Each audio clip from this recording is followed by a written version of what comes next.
Hello everyone, नमस्ते। Welcome back to classes by Babita Gupta, hawks educational institute. अपने पिछले video में मैंने मॉरल कॉन्सेप्ट के बारे में आपके साथ बात की थी कि मॉरल कॉन्सेप्ट होता क्या है, मॉरल डेवलपमेंट होता क्या है, उसका मीनिंग क्या है। तो आज के वीडियो में हम बात करेंगे एस्पेक्ट्स ऑफ मॉरल डेवलपमेंट, नैतिक विकास के पहलू क्या हैं।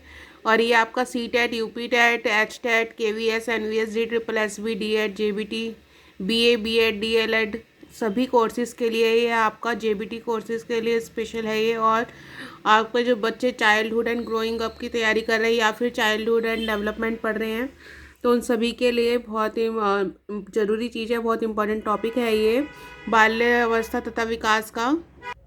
और जैसा कि आप सभी जानते हैं, जो मेरा चैनल है एजुकेशनल चैनल है, इस पर आपको अपने एजुकेशन से रिलेटेड सारे वीडियोस मिल जाएंगे। तो आप प्लेलिस्ट पे जाकर वो वीडियोस देख सकते हैं। आपके कोर्स के अकॉर्डिंग प्लेलिस्ट बनी हुई है, उसी प्लेलिस्ट पे आप जाके उन वीडियो को सर्च कर सकते हैं और आपको टॉपिक भी मिल जाएगा। और मेरे आप क्लासेस बाय बबीता गुप्ता के नाम से सर्च करेंगे यूट्यूब पे, तो यूट्यूब वीडियोज़ भी आप लोगों को और भी वीडियोज़ देखने के लिए मिल जाएंगे। प्रीवियस ईयर के क्वेश्चन पेपर्स भी मैंने शेयर किए हुए हैं बच्चों के लिए, तो वो भी आपको, उसके लिए भी एक अलग प्लेलिस्ट बनी हुई है क्वेश्चन पेपर के नाम से। तो आप उस पर जाके अपने कोर्स के अकॉर्डिंग देख सकते हैं जो भी क्वेश्चन पेपर आपका है देखना है। तो चलिए इसको स्टार्ट करते हैं हम। एस्पेक्ट्स ऑफ मॉरल डेवलपमेंट, नैतिक विकास के पहलू क्या क्या होते हैं। Morality has different aspects such as moral knowledge, moral concepts and moral reasoning and moral behavior। यानी कि क्या है मोरालिटी, क्या है नैतिकता, क्या है नैतिकता में अलग अलग पहलू मिलने देखने के लिए मिलते हैं, अलग अलग पहलू होते हैं। कौन कौन से पहलू होते हैं? सबसे पहला मॉरल नॉलेज लिखा हुआ है इसमें।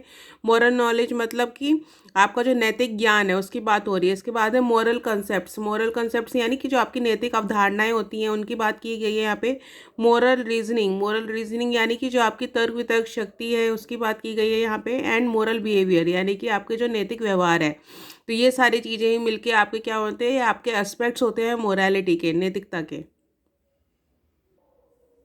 The knowledge of right and wrong is the essential element for moral behaviour. यानी कि जो अगर हम मोरल बिहेवियर की बात करें, नैतिक व्यवहार की बात करें, तो उसके लिए ज़रूरी चीज़ें क्या हैं? उसके लिए ज़रूरी तत्व है कि जो आपको सही और गलत का ज्ञान हो, चाहे फिर वो कोई बच्चा हो चाहे फिर वो कोई बड़ा हो। क्योंकि उसमें अगर सही और गलत का ज्ञान है, आपको पता है, आपको डिफ्रेंशिएशन पता है कि सही क्या होता है और गलत क्या होता है, तो इसका मतलब आपके अंदर क्या है, मोरल बिहेवियर है, आपके अंदर नैतिक व्यवहार है, आप सही टाइम पे सही निर्णय ले सकते हो। नेक्स्ट देखिए, moral education and the development of moral concepts take place gradually with the age and maturation. इसका मतलब है कि जब हम मोरल एजुकेशन और डेवलपमेंट की बात करते हैं, यानी नैतिक शिक्षा और विकास की हम बात करते हैं, तो क्या चीज़ें हैं, धीरे धीरे जो इसका अवधारणा है, मोरल कॉन्सेप्ट से हमारे जो नैतिक अवधारणा है वो धीरे धीरे क्या होती है, आपकी एज और मैच्योरेशन के अनुसार आपके अंदर आती है वो चीज़, ठीक है ना। यानी कि आपकी एज और जो परिपक्वता की बात हो रही है यहाँ पे, कि जैसे जैसे आप मैच्योर होंगे वैसे वैसे मोरल एजुकेशन आपके अंदर आती जाएगी, वो टेक आपके जगह लेती जाएगी आपके अंदर।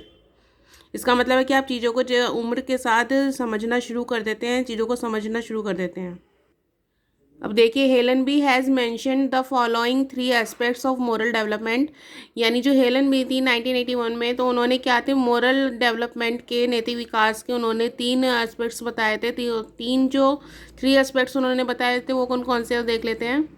First is moral behaviour, second है आपका moral feelings and third is moral judgement. यानी नैतिक व्यवहार, नैतिक भावनाएं, नैतिक निर्णय। हिंदी में भी साथ साथ बच्चों को बताती रहती हूँ मैं, ताकि जो हिंदी मीडियम से बच्चे पढ़ रहे हैं उनको भी आसानी हो पढ़ने में और वो भी अपने नोट्स बना सकते हैं। तो फर्स्ट देख लेते हैं हम moral behaviour. Moral behaviour is that when a person behaves keeping in mind the social rules and right and wrong in a situation. यानी मोरल बिहेवियर क्या है? मोरल बिहेवियर यानी आपका नैतिक व्यवहार।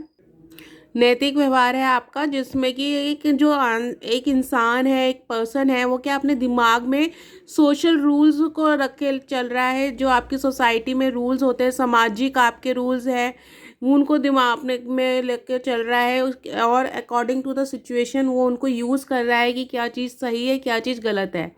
और जब आप सही और गलत का जब आपको नॉलेज हो जाती है, तो तभी आपका जो मोरल बिहेवियर है वो आता है आपके अंदर नैतिक व्यवहार आता है। नेक्स्ट है मोरल फीलिंग्स। मोरल फीलिंग्स क्या है? This is the second aspects of moral development. ये मोरल नैतिक विकास का दूसरा पहलू है। In this it is explored how a child feels when he shows immoral conduct. यानी कि इसमें क्या पता चलता है? हमें इसमें पता चलता है कि जब एक बच्चा कोई इमोरल कंडक्ट कर देता है, कुछ गलत चीज़ कर देता है, गलत काम कर देता है, अनैतिक आचरण कर देता है, तो वो किस तरह से फील करता है, उसके अंदर फीलिंग्स किस तरीके की आती है। In such situation generally guilt feeling is produce. यानी कि अगर इस तरह की कोई कंडीशन हो जाती है, इस सिचुएशन हो जाती है, तो जनरली क्या होता है, जो बच्चा है वो गिल्टी फील करता है, वो अपराध बोध करता है, यानी कि उसको पता है कि उसने कुछ गलत किया है। थर्ड है हमारा moral judgement. The third aspect of moral development is moral judgement और मोरल रीजनिंग। यानी जो तीसरा पहलू है नैतिक विकास का, वो है हमारा नैतिक निर्णय या नैतिक तर्क वितर्क शक्ति। This is considered to be the cognitive aspects of the morality. इसको हम किस तरीके से लेते हैं? इसको हम कॉग्निटिव एस्पेक्ट्स की तरह लेते हैं, यानी कि संज्ञानात्मक पहलू की तरह लेते हैं मोरालिटी के। The main purpose of this aspect is to know the basis on which the child is ready to accept whether the conduct is right and moral. यानी इस पहलू में क्या होता है? इस पहलू के अंदर एक बच्चा जो है वो खुद को तैयार करता है एक्सेप्ट करने के लिए कि जो भी उसने किया है वो सही है या गलत है। यानी उस चीज़ का वो निर्णय ले सकता है। हो सकता है कुछ गलत करके बच्चे को वो गलत ना लगे, तो क्या होगा, उसका निर्णय उस हिसाब से होगा। और अगर बच्चे ने कुछ गलत किया तो उसको इस तरीके से फीलिंग आ रही है और उसने इसको निर्णय भी ले लिया, जजमेंट भी दे दिया है उसने कि हाँ मैंने कुछ गलत किया है, उसको एक्सेप्ट किया है बच्चे ने। तो ये इस तरीके से तीन हमारे पहलू हैं जो हमने अभी पढ़े हैं: moral behaviour, moral feelings and moral judgement. नैतिक व्यवहार, नैतिक भावनाएं और नैतिक निर्णय। इसके डिफ़िकल्ट वर्ड्स देख लेते हैं हम। डिफ़िकल्ट वर्ड्स में देखिए, फर्स्ट है आपका मोरल कंसेप्ट, नैतिक अवधारणा। सेकंड इज मोरल रीजनिंग, नैतिक तर्क शक्ति। थर्ड है आपका इमोरल कंडक्ट, अनैतिक आचरण। फोर्थ इज गिल्ट फीलिंग्स, अपराध बोध। फिफ्थ है आपका कंसीडर्ड यानी सोच विचार किया हुआ। फिफ्थ है नेक्स्ट है आपका कॉग्निटिव एस्पेक्ट यानी कि संज्ञानात्मक पहलू।